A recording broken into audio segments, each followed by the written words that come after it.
The Afghan sun burns like a furnace. 118 degrees.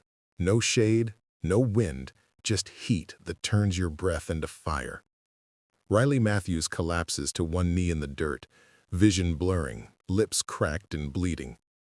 She's been carrying a 60-pound comms pack for 11 hours through hostile terrain, shadowing a Navy SEAL reconnaissance team as their intelligence analyst. She's not supposed to be here. She's supposed to be back at base, behind a screen. But they needed someone who could read the terrain, someone who spoke Pashto. So they brought her. And now she's dying of thirst. "Water," she whispers, her voice barely audible. The team leader, Lieutenant Briggs, a wall of muscle and arrogance, turns and looks down at her like she's an insect. "Are you serious right now, Matthews?" She nods, throat too dry to speak. He laughs, cold, mocking. "You've been whining about water for 2 hours. We're on a mission, not a resort. Maybe you should have stayed in your air-conditioned office." The rest of the team snickers. One of them, Kowalski, the demolitions expert, tosses his empty canteen at her feet. "Here, pretend." They all laugh. Riley stares at the empty bottle. She doesn't cry. She doesn't argue. She just picks it up, clips it to her belt, and forces herself to stand. She's been here before. Invisible. Mocked. Humiliated. Riley Matthews wasn't supposed to be in the military at all. She was a translator, an analyst, a support asset. Skinny, quiet, with zero combat training on paper. The kind of person SEAL teams roll their eyes at when she's assigned to their op. They see a liability, a burden, a girl who doesn't belong in the war.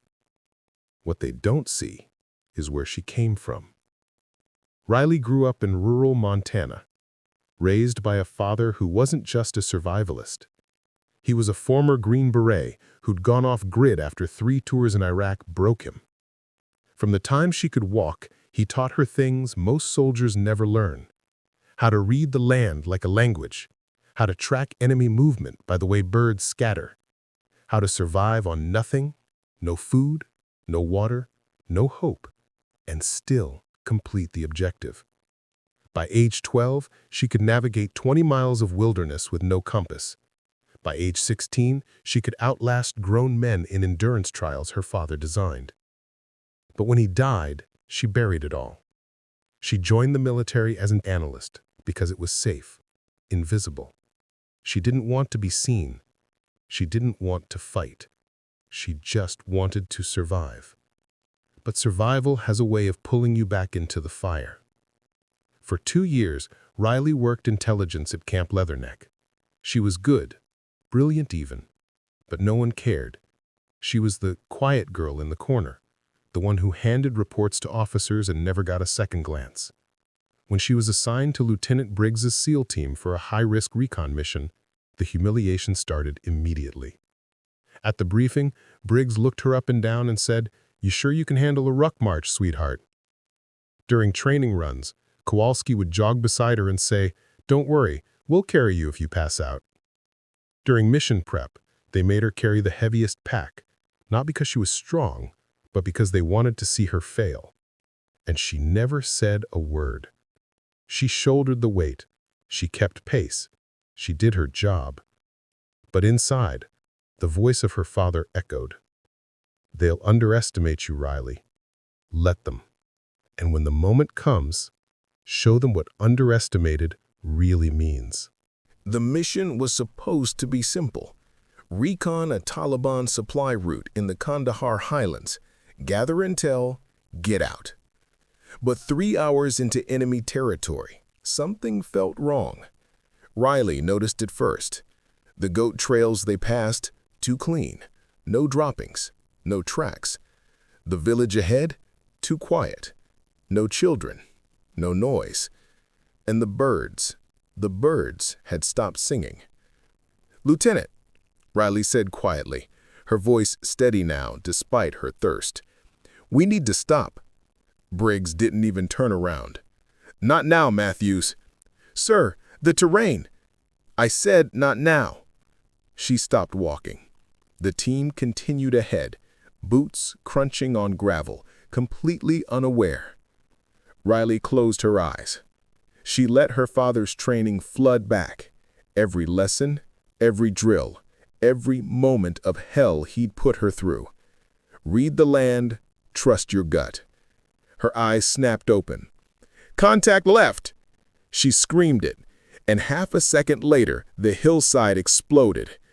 Gunfire ripped through the valley, AK-47 rounds tearing through the air from 3 directions.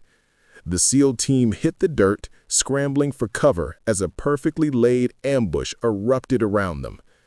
Briggs's voice crackled over comms, furious and panicked. "How the hell did they know we were here?" Riley was already moving.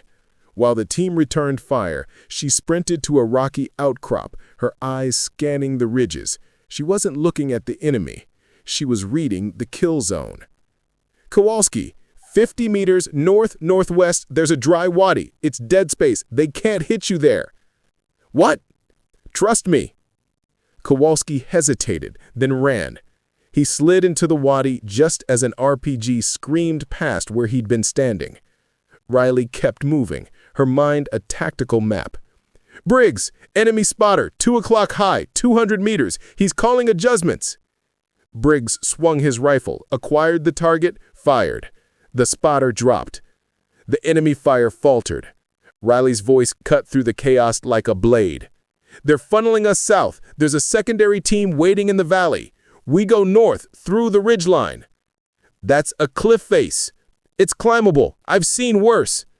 Briggs stared at her, this quiet, humiliated girl he'd mocked for asking for water. "Move!" he barked. The team followed her. They climbed, hands bleeding, lungs screaming. Riley led them up a goat path so narrow one wrong step meant death. Halfway up, Kowalski slipped. He fell. Riley's hand shot out, catching his wrist. Her body slammed against the rock face, every muscle burning, but she held him. "I got you," she whispered. She pulled him up. At the top, they collapsed, gasping as the enemy below searched the valley in confusion. Briggs stared at Riley, blood on her hands, dust on her face, no fear in her eyes. "How did you—" She didn't answer.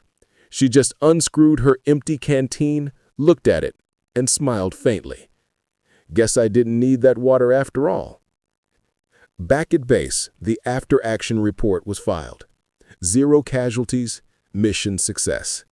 All because of Riley Matthews. Lieutenant Briggs found her in the comms tent that night. He didn't say sorry. SEALs don't apologize. But he set a full canteen on her desk. "Next time," he said quietly, "you're up front with me." Kowalski stuck his head in. "Hey, Matthews, we're running drills tomorrow. You in?" She looked up. For the first time in 2 years, she smiled. "Yeah, I'm in." The commanders reviewed her file. They saw it now. The off-grid childhood, the survival expertise, the tactical instincts that couldn't be taught. She wasn't just an analyst. She was a weapon they'd never bothered to load. Within 3 months, Riley Matthews was recruited into an elite ISA unit where her skills weren't questioned. They were feared. Because the most dangerous person in the room isn't the loudest. It's the one nobody saw coming.